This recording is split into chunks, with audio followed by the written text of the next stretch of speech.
आपने आज उन जीवित देवताओं को देखा है, उन जीवित देवताओं को देखा है। मैं अभिभूत हूं, मैं सचमुच, मैं अपने जीवन में किसी कवि सम्मेलन में कभी नहीं रोया।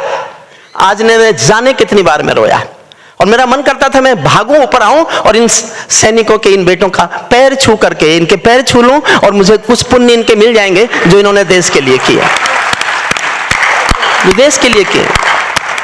आदरणीय गुरमीत साहब, आपने जो दिखाया, हमारे, मैं सबके नाम मुझे याद नहीं आए, मैं मेरठ कॉलेज में, मेरठ यूनिवर्सिटी में पढ़ाता था, अब तो मैं भी रिटायर हो गया। कैप्टन मनोज तलवार का पार्थिव शरीर आया था मेरे शहर में।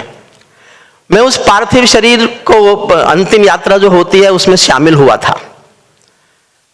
आगे मैं अंतिम दर्शन के लिए नहीं जा पाया था। मैंने पीछे खड़े होकर एक छोटी सी कविता लिखी थी कैप्टन मनोज तलवार के अंतिम संस्कार में। अगर मुझे आदरणीय संचालक जी और मंच आज्ञा दे, स्वागत, क्योंकि मेरा नंबर बहुत बाद में आएगा, तब तक हमारे कुछ अतिथि चले जाएंगे, इसलिए मेरा मन है, मैं अपने को रोक नहीं पा रहा। कुल 3 मिनट की कविता है, मुझे उस कविता को पढ़ने की अनुमति ये सदन दे दे। मैं सबसे पहले करगिल के शहीदों पर एक कविता सुनाना चाहता हूं। मैंने पिछले 20 साल में लगभग अधिकतर अपने मेरे लेखन का 80% सेना पर है, शहीदों पर है, आतंकवाद पर है, जम्मू पर है, कश्मीर पर है, करगिल पर है। बाद में मेरा नंबर सबसे बाद में आएगा, मैं जानता हूं, लेकिन ये एक कविता मैं पहले सुना देना। जो लोग उठ के जा रहे हैं, अभी बैठे हैं, मैंने एक कविता में तो गुस्से में यहां तक लिख दिया था, इससे कड़ी बात कोई नेता को कह नहीं सकता। और मैंने इतनी चालाकी से कही कि नेता की समझ में आए नहीं और समझ में आए तो इतनी देर में आए जितनी देर में मैं वहां से निकल जाऊं। मैंने लिखा था, सैनिक अपने प्राण गंवाकर देश बड़ा कर जाते हैं। सैनिक अपने प्राण गंवाकर, देखिए मैंने कितनी सख्त बात कही है, सोचना नेताओं पर इससे सख्त कोई बोल नहीं सकता।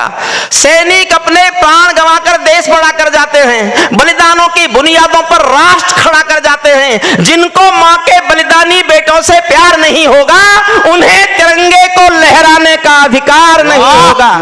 उन्हें तिरंगे को लहराने का अधिकार। जिंदाबाद।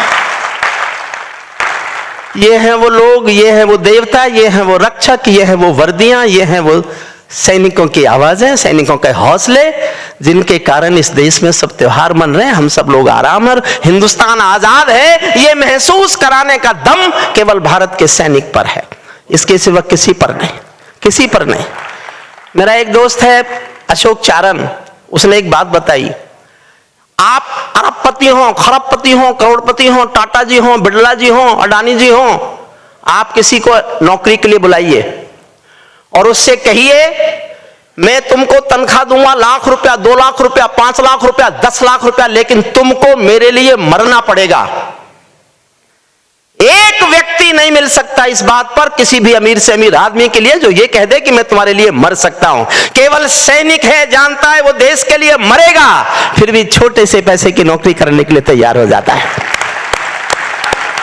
महावीर इंटरनेशनल ने हमको जो दृश्य यहां दिखाया, मैं आपसे अनुरोध करूंगा, आपके पूरे देश में ब्रांच हैं, ये बड़ा काम होगा इस देश की जनता पर, देश की राजनीति पर, देश के प्रदूषण पर बहुत बड़ा काम होगा। ऐसे कार्यक्रम कीजिए और इनकी मेहरबानी मांगिए कि आपको उपस्थिति देकर ये जनता के सामने खड़े होकर ये दिखा दे कि शहीद जिंदा भी होते हैं, जो जिंदा शहीद हैं उन्हीं के कारण हम लोग आज जिंदा हैं।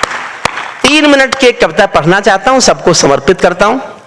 एक यहाँ बेटियां ऐसी भी हैं जिनके पति उस युद्ध में नहीं रहे थे, आज उनको सम्मानित किया गया।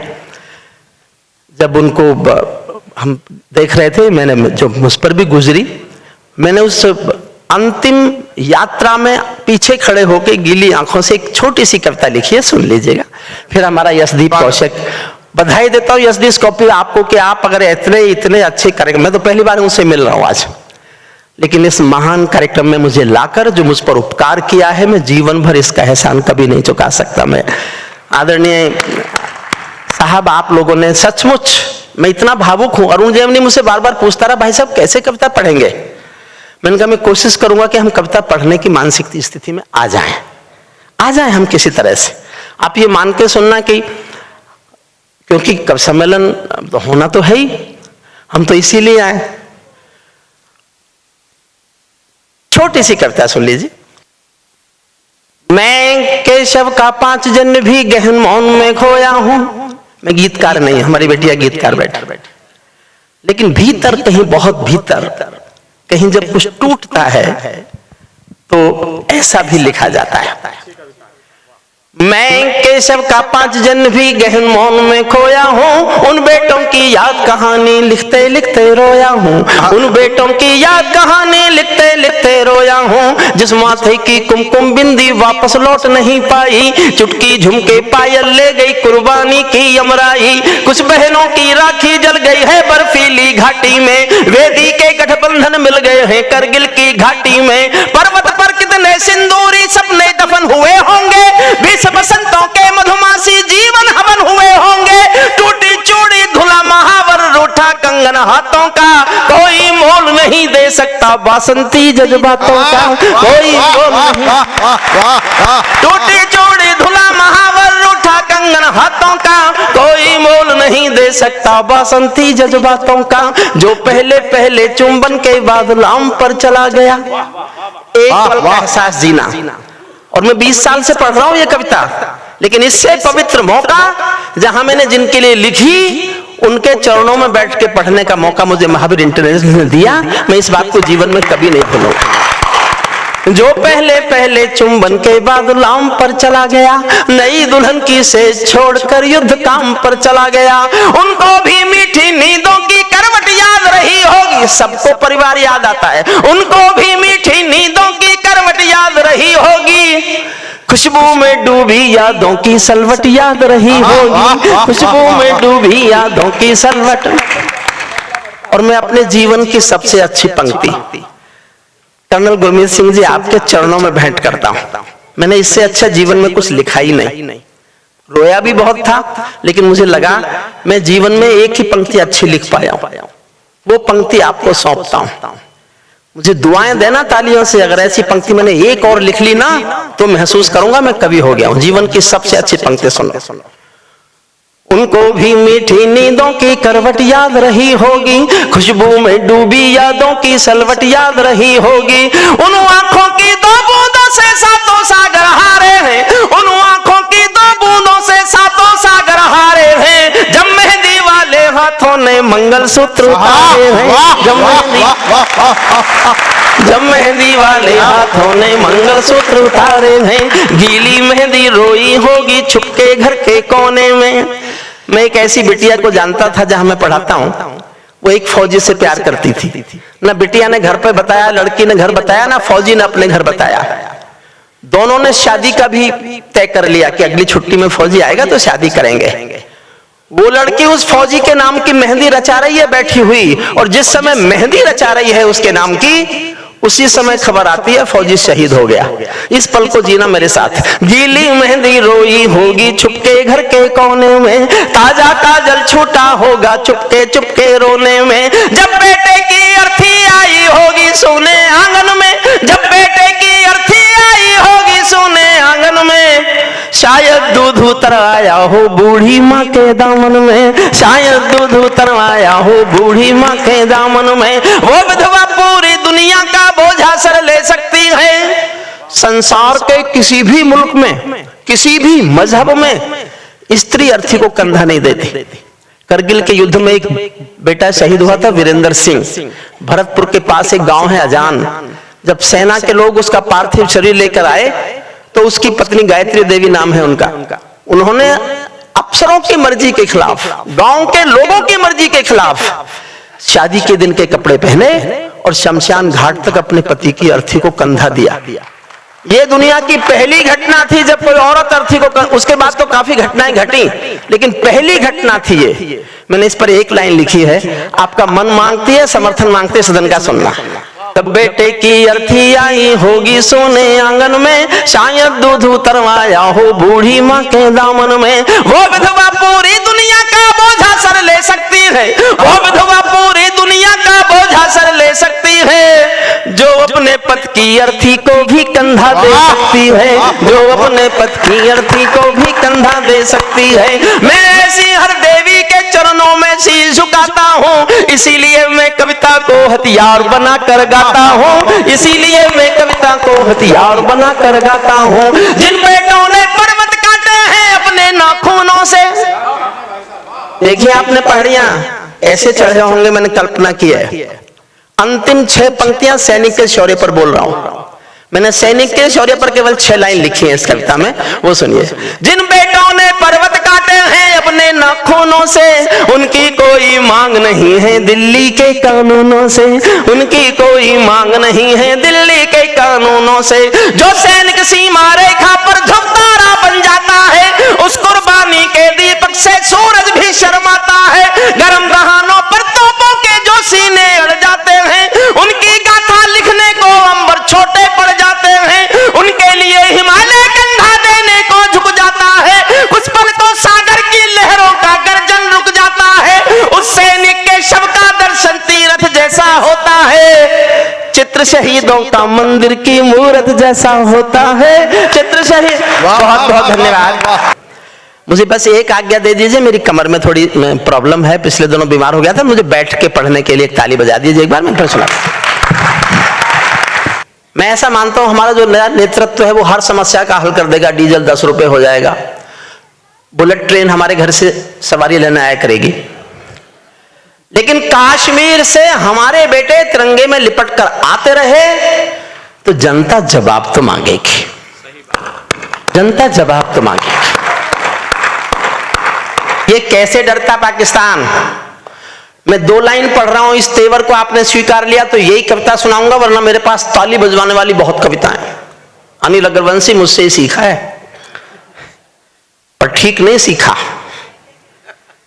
2 पंक्ति तय करेंगी, इस तेवर को आप स्वीकारेंगे तो मैं इस कविता को पढ़ दूंगा। आधे लोगों ने ताली बजाई तो आधी सुनाऊंगा, चौथाई ने ताली बजाई तो चौथाई, और पूरे सदन की एक व्यक्ति की ताली उठी। हालांकि बचे ही कितने,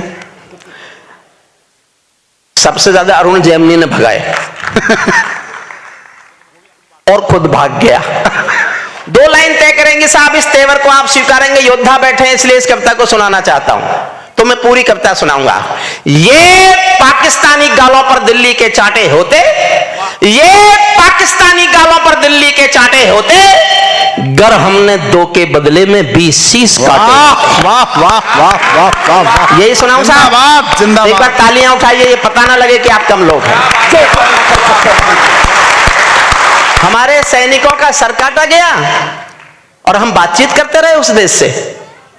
मैंने पूछा विनीत चौहान से, मेरा छोटा भाई है, प्रज्ञा मेधा मुझसे बड़ा है, और मैं कई बार सोचता हूं कि मेरा बहुत अच्छा वो लिखता है, मुझसे ज्यादा अच्छा ओज और तेजस में पढ़ता है। मैंने कहा विनीत, मेरी समझ में नहीं आया, हमारे सैनिक का सर काटकर पाकिस्तान अपनी सीमा में ले गया, उसका क्या करेगा?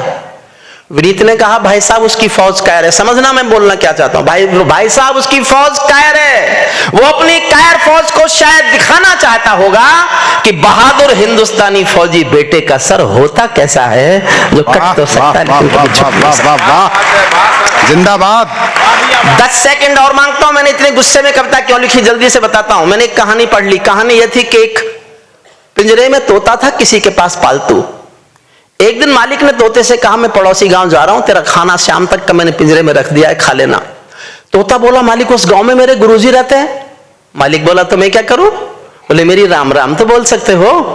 मालिक ने कहा मिलेगा तो बोल दूंगा। मालिक पड़ोसी गांव गया, जाके पूछा यहाँ कोई मेरे पिंजरे के पालतू तोते का गुरु है क्या? एक बूढ़ा तोता उठ के आया, उसने कहा मैं हूं। उसने कहा तो मेरे पालतू तोते ने पिंजरे से तुमको राम राम भेजी है। बूढ़े तोते ने सुना और मर गया। मालिक लौट के आया, तोते ने आते ही पूछा मेरे गुरुजी मिले? मालिक बोला काय का तेरा गुरुजी? मैंने तेरी राम राम बोली, वो तो सुनते ही मर गया। इतना सुनते ही पिंजरे का तोता भी मर गया।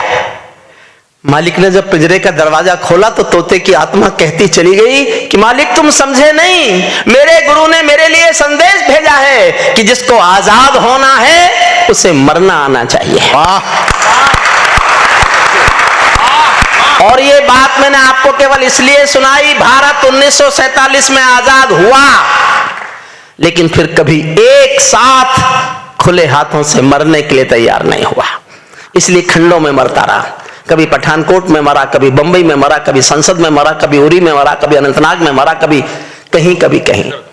हम एक बार मरने को तैयार हों तो हम जीना सीख सकते हैं। मैं इस कविता इसलिए सुना रहा हूं, सुनिएगा। ये आतंकों के गालों पर दिल्ली के चाटे होते, गर हमने 2 के बदले में 20 शीश काटे होते, बार बार दुनिया के आगे हम गुना शर्मिंदा होते और हमारे सारे सैनिक सीमा पर जिंदा होते, और हमारे सारे सैनिक सीमा पर जिंदा होते। ये कैसा परिवर्तन है खुददारी के आचरणों में। सेना का सम्मान पड़ा है चरमपंथ के चरणों में, किसका खून नहीं खौलेगा सुन पढ़कर अखबारों में। सिंहों की गर्दन कटवा दी चूहों के दरबारों में, सिंहों की गर्दन कटवा दी चूहों के दरबारों में। बार बार की गद्दारी को भारत क्यों सह जाता है? और अगली पंक्ति जो मैंने लिखी है वही आपके दिलों में हो, वही हमारे योद्धाओं के दिलों में हो, तो मैं फिर समर्थन मांगता हूं। बार बार की गद्दारी को भारत क्यों सह जाता है? ज्यादा संयम भी दुनिया में कायरता कहलाता है। ज्यादा संयम भी दुनिया में कायरता कहलाता है। हमने 70 साल खो दिए श्वेत कपोत उड़ाने में, खूनी पंजों के गिद्धों को गायत्री समझाने में। भैंस के आगे बीन बजाना बहुत हो चुका, बंद करो। खुद को बिच्छू से कटवाना बहुत हो चुका, बंद करो। नाक फनी पर बेला चंपा कभी नहीं खिलने वाले, पत्थर की आंखों में आंसू कभी नहीं मिलने वाले।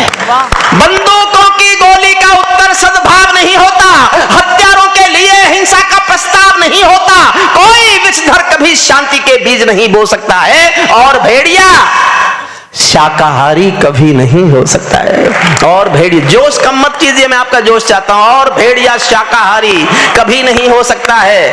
जब सिंहों की राजसभा में गीदड़ गाने लगते हैं तो हाथी के मुंह के गन्ने चूहे खाने लगते हैं। रावलपिंडी वालों को सपने में काल दिखाओ तो, भारत माता की आंखों के डोरे लाल दिखाओ तो, दिल्ली वालों ठोकर मारो दुनिया के हथकंडों पर। इजराइल से जीना सीखो अपने ही भूखंडों पर, इजराइल से जीना सीखो अपने ही भूखंडों पर। भारत माता का बंटवारा है जिनकी अभिलाषा में, वे समझेंगे अर्जुन के गांडीव धर्म की भाषा में।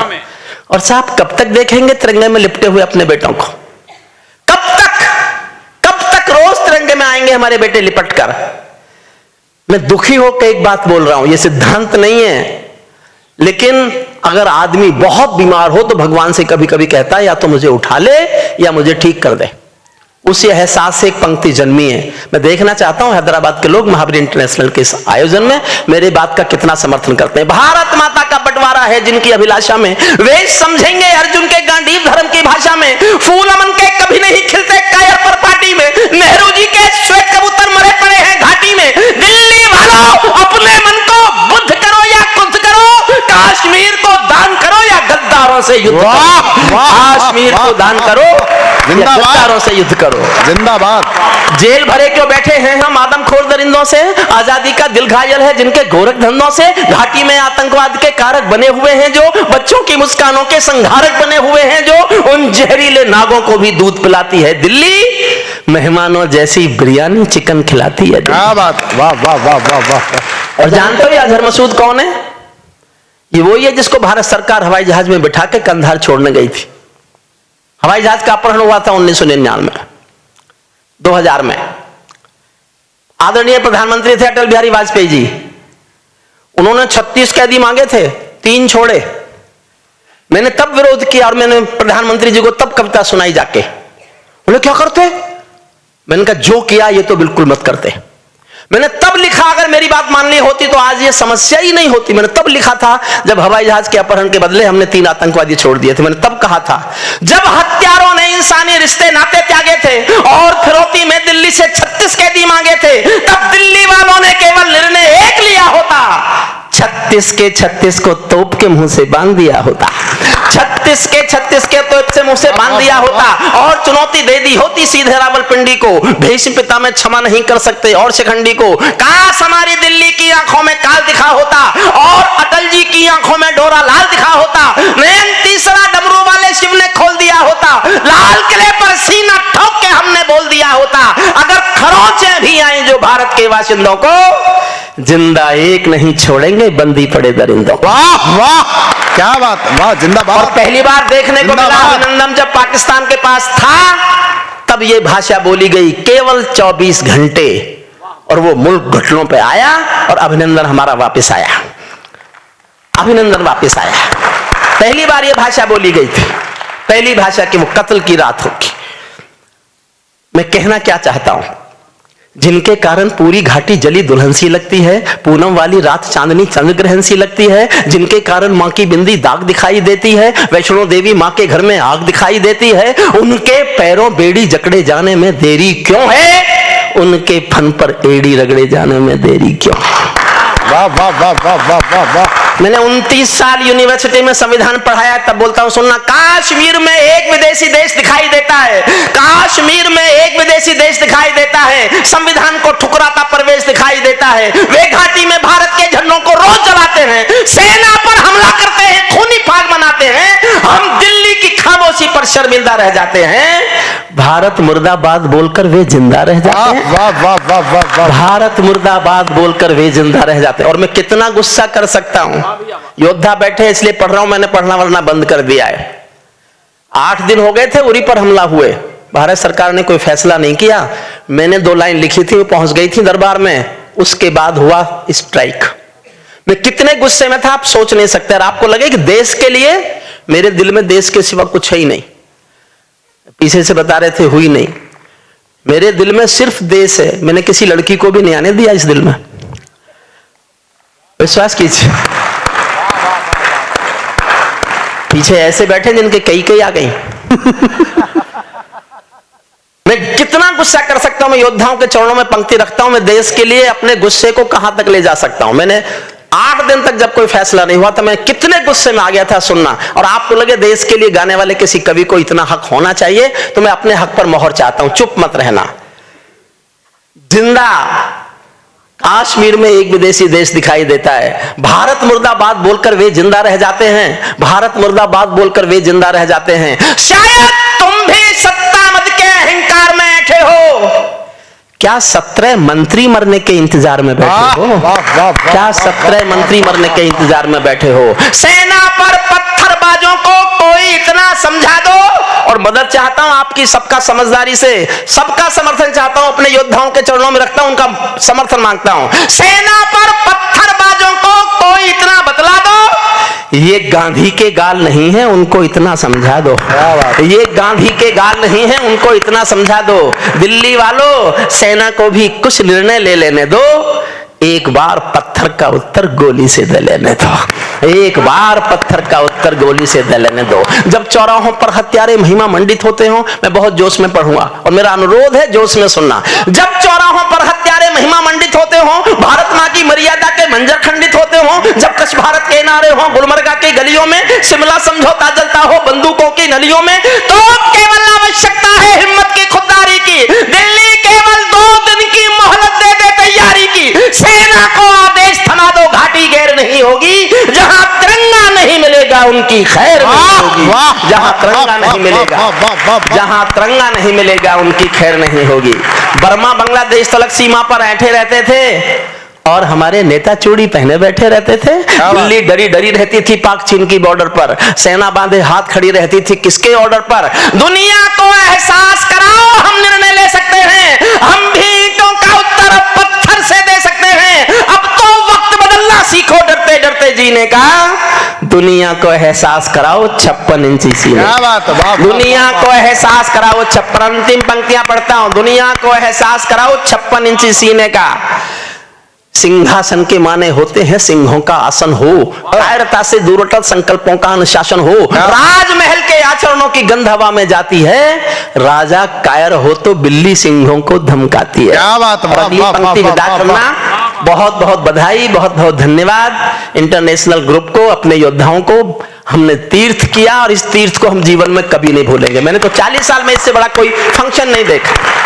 अंतिम पंक्तियां, दिल्ली राजा कायर हो तो बिल्ली सिंहों को धमकाती है, भारत एक अखंड राष्ट्र है, 1.25 अरब की ताकत है, कोई हम पर आंख उठा ले किसकी भला हिमाकत है। धरती अंबर और समंदर को यह भाषा समझा दो, दुनिया के हर पंच सिकंदर को यह भाषा समझा दो। अब खंडित भारत मां की तस्वीर नहीं होने वाली, कश्मीर किसी के अब्बा की जागीर नहीं होने वाली। कश्मीर। बहुत बहुत धन्यवाद।